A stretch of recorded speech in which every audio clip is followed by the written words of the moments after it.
Violet stirred in her sleep, strong arms wrapped around her. It felt so good. She instinctively snuggled closer, murmuring softly. She'd never felt this safe and secure, and his scent totally intoxicating. She chuckled low in his chest as she nuzzled his neck, her nose brushing his skin. She moaned softly, pressing closer, and he laughed. This wasn't right. Violet suddenly understood what was going on. It was Asher Nightshade messing with her head. But how? She hadn't looked directly into his eyes, had she? A million questions raced through her mind, but she knew she had to snap out of this dream first. She remembered a book about dream manipulation. The only way out of such manipulative dreams was to put yourself in danger. The 4-story drop outside her window should do the trick, she thought. She was ready to jump. From her window, the ground looked miles away. For a second, she hesitated. What if she actually died? Well, if that happened, at least this nightmare would be over. Anything was better than another second with this psycho. Oh no, what was happening?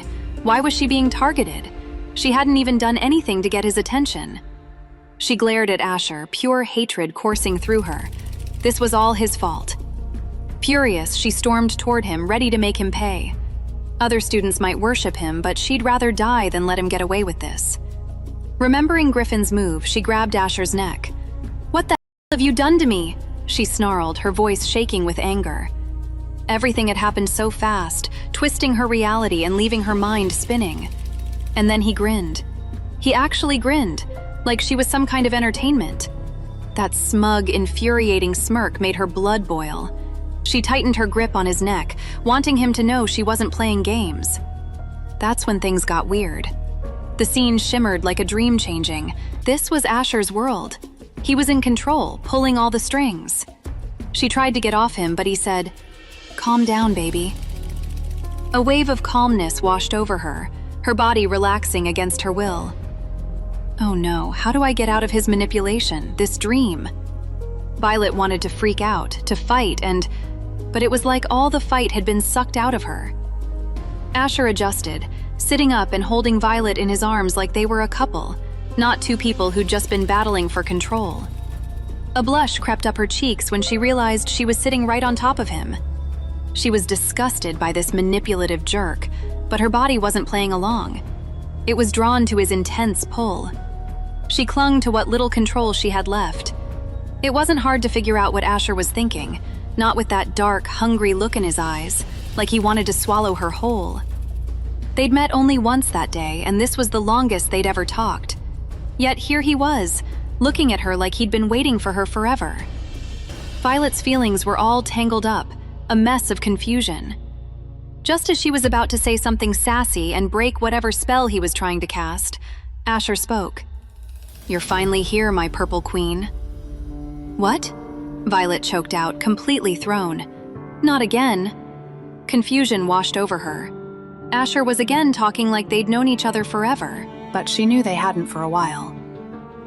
"I thought you weren't going to show up.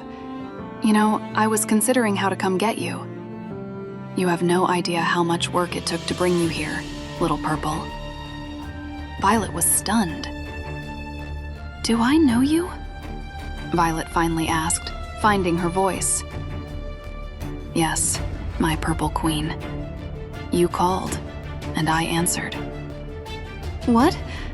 Violet blurted out, totally lost. What did he mean? Asher's eyes locked onto hers, dark and intense. He didn't blink. Ice shot through Violet's veins. Her face went white. No, there was no way. This can't be true. What the hell? It was this creepy guy who accepted her and sent all those letters for her. Watching her shocked reaction, "We're in bed right now, my purple queen," he purred. "And now is the time to demonstrate your special skills. Just start already. I'm waiting." Oh no. Violet lied on her application, hoping it would keep her out. She never imagined that lie would be the very thing to pull her in and bring her the greatest troubles of her life. Violet was nothing like she mentioned in the application, but now this dangerous alpha himself was demanding she play the part she made up. How will Violet survive this? And who among the mighty Cardinal Alphas will win her over? To listen to the full audio series, install the Pocket FM app now.